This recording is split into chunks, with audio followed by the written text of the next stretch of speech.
വിവാഹബന്ധം വേർപിരിഞ്ഞ രണ്ടുപേരുടെ കഥയാണ് ഫാമിലി എന്ന തമിഴ് ഷോർട്ട് ഫിലിമിലൂടെ വളരെ കുറഞ്ഞ സമയത്തിനുള്ളിൽ നമുക്ക് മുന്നിൽ വി സുബ്രഹ്മണ്യൻ തന്മയത്വത്തോടെ അവതരിപ്പിച്ചിരിക്കുന്നത്. എല്ലാവർക്കും നമസ്കാരം. നമുക്ക് കഥയിലേക്ക് കടക്കാം. തുടക്കത്തിൽ ഗുരു എന്ന വ്യക്തി ഐഷു എന്ന പെണ്ണുമായി ഫോണിൽ സംസാരിച്ചുകൊണ്ട് ഫ്ളാറ്റിനകത്തേക്ക് കടന്നു വരുന്നു. ഐഷുവിന്റെ ഇയർപോഡ്സ് കാണുന്നില്ലെന്നും അത് വീടിനുള്ളിൽ എവിടെയെങ്കിലും കാണുമെന്നും ഐഷു പറയുന്നതിന് പ്രകാരം ഗുരു വീട് മുഴുവൻ പരതുന്നു. ഇതിനിടയിൽ കോളിംഗ് ബെൽ അടിക്കുന്നു.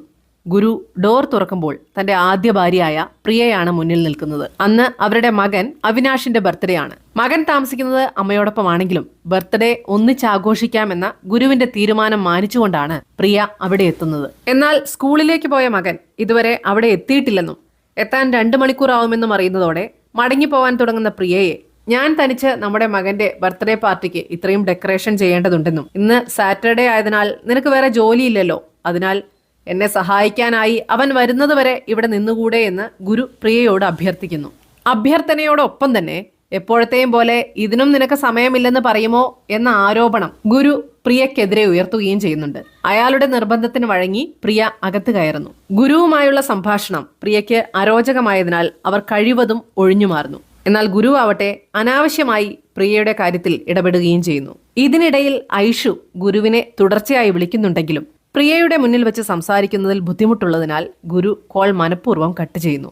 കഴിഞ്ഞ ദിവസം മകനോടൊപ്പം പ്രിയ ഹോട്ടലിൽ പോയപ്പോൾ കൂടെ ഉണ്ടായിരുന്ന ആൾ ആരാണെന്നും മറ്റൊരാളോടൊപ്പം മകന്റെ കൂടെ എന്തിനു കറങ്ങുന്നു എന്നും ഗുരു പ്രിയയോട് ചോദിക്കുന്നു. ഇത് തികച്ചും എന്റെ വ്യക്തിപരമായ കാര്യമാണെന്നും അത് എന്റെ കൂടെ വർക്ക് ചെയ്യുന്ന ആളാണെന്നും എന്നാൽ ഇതൊന്നും എനിക്ക് നിങ്ങളോട് എക്സ്പ്ലെയിൻ ചെയ്യേണ്ട കാര്യമില്ലെന്നും കാരണം നമ്മൾ രണ്ടുപേരും ഇപ്പോൾ ഡിവോഴ്സ് ആയിരിക്കുകയാണെന്നും പ്രിയ അയാളെ ഓർമ്മപ്പെടുത്തുന്നു. ഇതിനിടയിൽ കേക്കുമായി വന്ന ഡെലിവറി ബോയ്ക്ക് ഗുരു പണം കൈമാറുന്നു. ചേഞ്ച് ഇല്ലെന്ന ചെറിയ കാര്യത്തിന് ഗുരു ഡെലിവറി ബോയുമായി തർക്കത്തിലാവുന്നു. എന്നാൽ പ്രിയ വളരെ ലളിതമായി ഈ കാര്യം കൈകാര്യം ചെയ്ത് ചെറിയ പ്രശ്നങ്ങളെ ഊതിവീർപ്പിക്കുന്ന ഗുരുവിന്റെ സ്വഭാവ വൈകൃതത്തിന് ഇനിയും മാറ്റമില്ലെന്ന് എടുത്തു പറയുന്നു.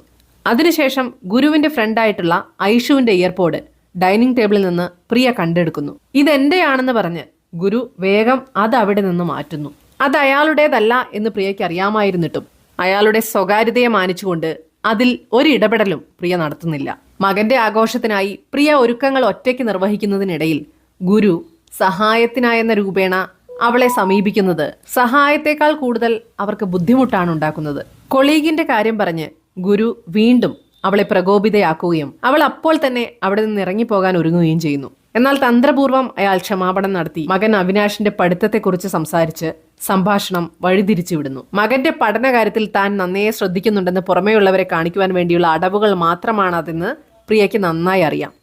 അടിസ്ഥാനപരമായി അയാൾക്ക് ഭാര്യയോടും മകനോടും ഒരു കടപ്പാടുമില്ലായിരുന്നു. എന്തിലും കുറ്റങ്ങൾ മാത്രം കണ്ടെത്തി തന്റെ ഉത്തരവാദിത്തങ്ങളിൽ നിന്ന് ഓടി ഒളിക്കുന്ന ടോക്സിക്കായ അനേകം ആളുകളുടെ പ്രതിരൂപമായി ഗുരു മാറുന്നു. പുറമേ സ്നേഹം നടിക്കുന്ന അച്ഛന്റെ സമ്മാനം മകൻ സ്വീകരിച്ച് പുറത്തുള്ള വേസ്റ്റ് ബിന്നിൽ ഉപേക്ഷിക്കുന്ന അവസാന ക്ലിപ്പിൽ ഗുരു എന്ന മനുഷ്യനോടുള്ള മകന്റെ വികാരം വെളിവാക്കപ്പെടുന്നു. എത്രയൊക്കെ സങ്കീർണമായ അവസ്ഥകളിലൂടെയാണ് നമുക്ക് ചുറ്റുമുള്ളവർ കടന്നു പോകുന്നതല്ലേ. ഇന്നത്തെ ഈ ചെറിയ കഥ ഏവർക്കും ഇഷ്ടപ്പെട്ടു എന്ന് വിശ്വസിക്കട്ടെ. ഇനി അടുത്ത കഥയുമായി എത്താം.